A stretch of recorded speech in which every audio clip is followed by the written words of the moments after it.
पता है, जब सब कुछ अकेले बर्दाश्त करने की हिम्मत आ जाती है ना, तो फर्क नहीं पड़ता कौन साथ है कौन नहीं।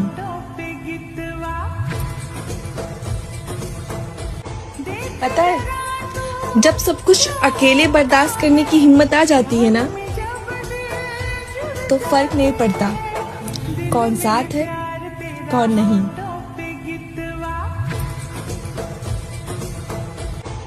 पता है, जब सब कुछ अकेले बर्दाश्त करने की हिम्मत आ जाती है ना,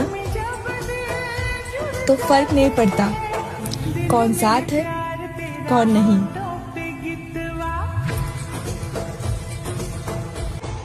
पता है, जब सब कुछ अकेले बर्दाश्त करने की हिम्मत आ जाती है ना,